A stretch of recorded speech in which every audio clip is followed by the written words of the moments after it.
And we're going to hear from Professor Eric Gage, who is a nuclear doctor in Marseille and works in nuclear medicine.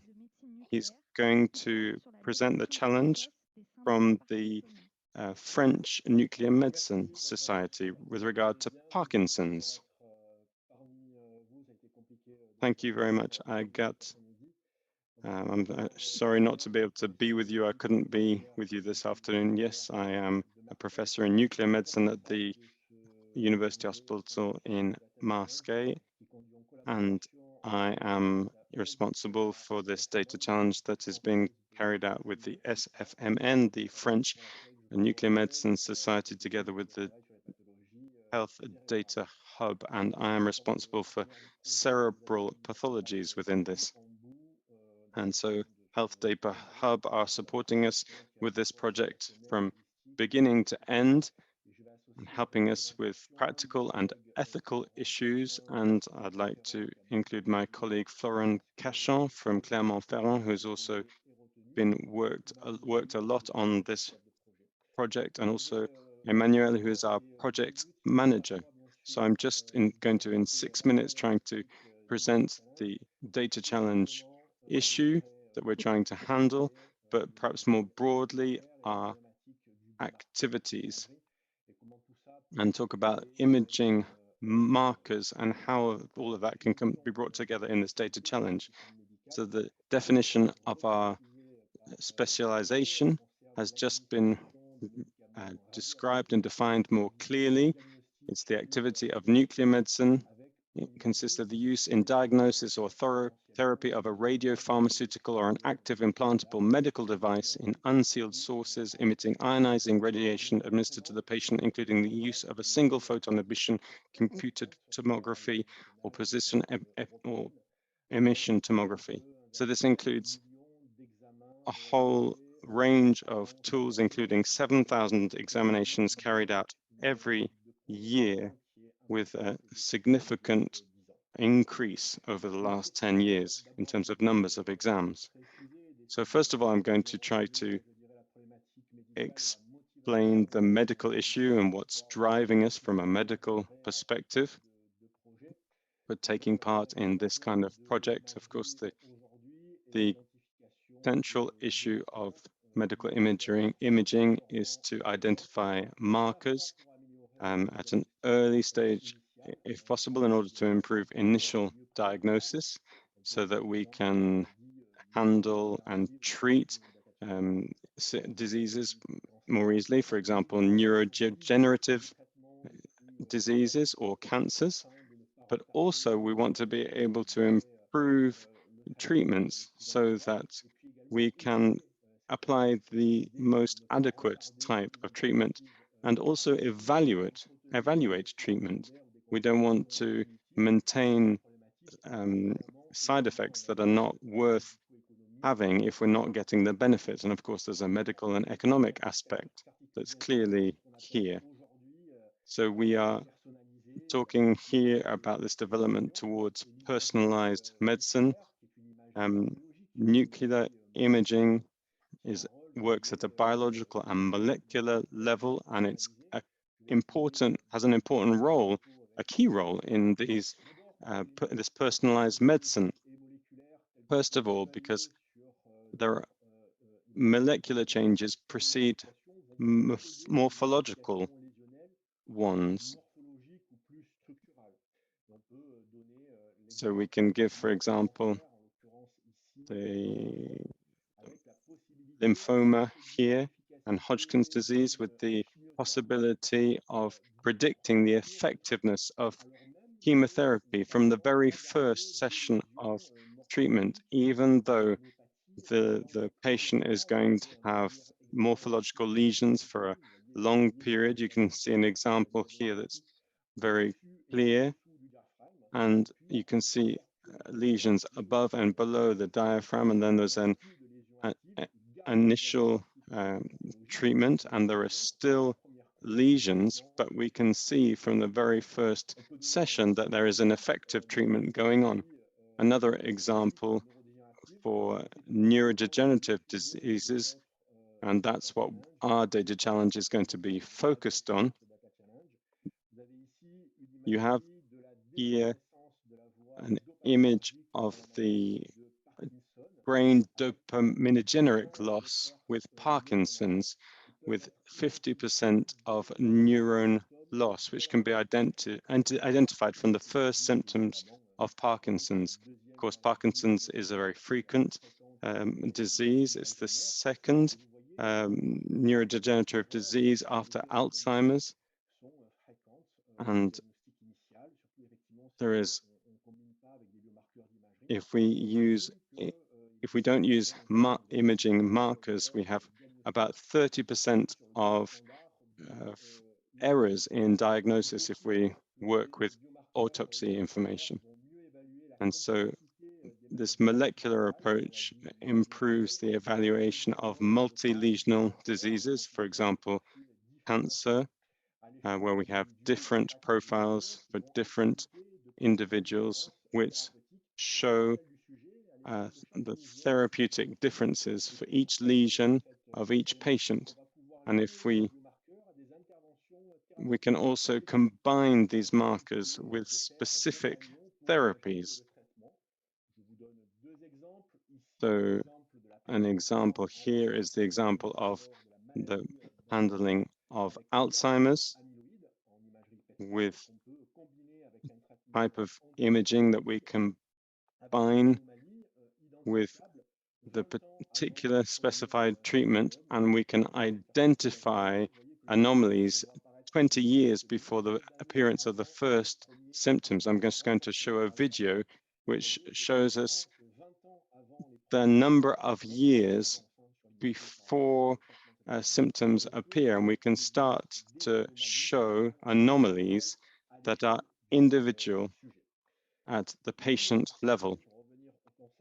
And then just to come back to cancer, if I take the example of cancer and the possibility of radio markers with an agent that is much more, can be locally focused and locally targeted. And this is, for example, the handling of prostate cancer. We can work with metastatic cancers, and you can see the effectiveness here in the images. So if I come back to our data challenge, it will be focused on Parkinson's imaging with an imaging process that we call a DAT scan. In France, we analyze over 17,000 examinations of this kind. We have 200 centers in France that do this, and 2/3 of the examinations are positive, and they show that there is a degeneration. And this is an excellent exam, but in practice, we have about 20% of examinations which are uncertain in terms of their classification, at least for non-experts. And this affects, of course, treatment. So the project is to develop a database for this DAT scan, these DAT scan images. We hope several thousand exams to be combined together with clinical data and national expert interpretation. There will be a prize of 25,000 for the algorithm that gives the maximum agreement with expert interpretation. And this is going to be important for our learned society and for our discipline. We hope that we will show you other fields of applications than Parkinson's. We hope to be able to expand the use of this algorithm to other issues, including cancer. And if I stay focused on this project in the medium term, we'd like to use this database in combination with the French national database to handle more scientific questions, for example. Thank you for your attention. Merci beaucoup, Eric, pour cette présentation sur le projet. Thank you very much, Eric, for this presentation of the project by SFMN, the French Society of Nuclear Medicine. Any questions in the room? No questions online? Oh, we have got a question from the floor. Noah, can you go and take the microphone?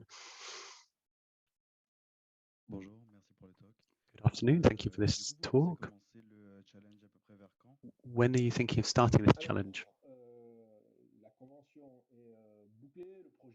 The agreement has been signed. We've secured funding very recently, and we're hoping to start at the start of early 2023. We're collecting together the examination data.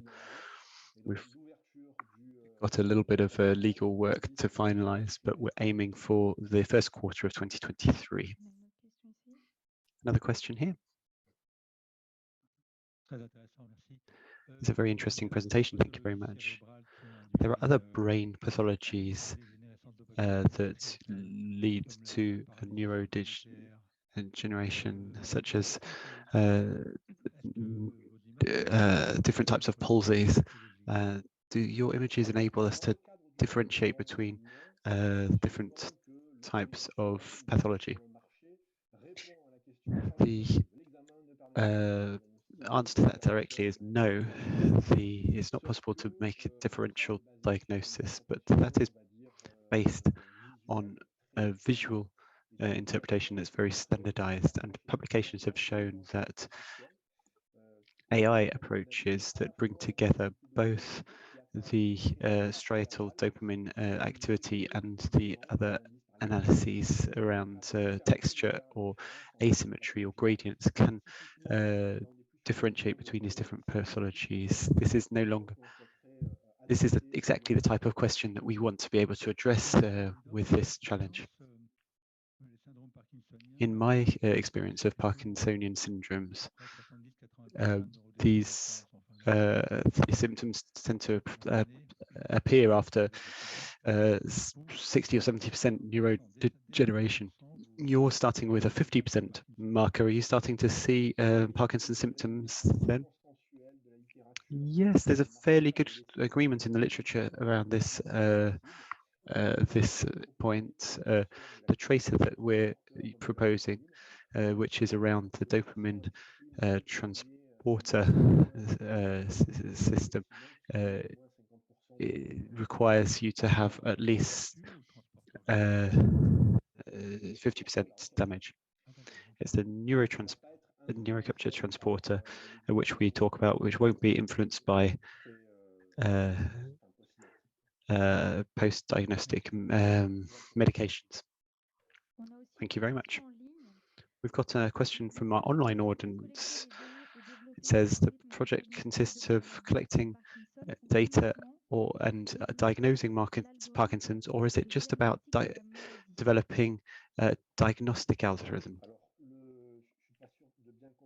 I'm not sure I've properly understood the difference that the question is trying to draw.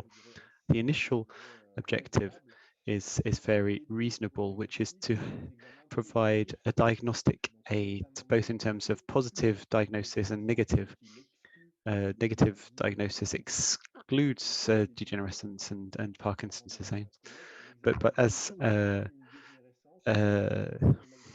some of my colleagues said, positive diagnosis could be a sign of Parkinson's or another type of neurodegenerative disease. So we have a panel of experts will give a positive or negative diagnosis, and the aim is that the algorithm should come as close as possible to this binary positive or negative diagnosis by the expert. Just to supplement this answer, for the competitors, the project focuses solely on developing the algorithm. For the SFMN, they're looking at collecting data and making them available to the competitors so that the competitors develop an algorithm. We have another question from the floor. Yes, I wanted to ask you whether you're trying to bring in MRI scans from these subjects. My initial answer would be to say no. There's always a bit of a trade-off between the number of examinations and the quality of multimodal data. But in practical terms, for an issue like Parkinson's, beyond diagnoses of vascular complications, the MRI doesn't make a big contribution actually. It's possible that for a subgroup of patients, we might have some more detailed clinical data, but we're not going to have MRI data. In terms of general practice, we don't often have MRI data for our patients. We have another online question. Will the experts also have data, clinical data, or will there also be imaging data? Is this question about the influence of the experts, the way that the experts might be influenced by the clinical data, not just the imaging? There will be a dual reading. There's a local lead reading which will take place in the context of the care of the patients and the clinical data, and then there will be a centralized interpretation on a platform, and we're going to organize that in order to make this database available. And this will be an expert reading, an expert interpretation based on the image and just some essential clinical data, demographic data such as age and sex, and these can have an impact on interpretation of the image.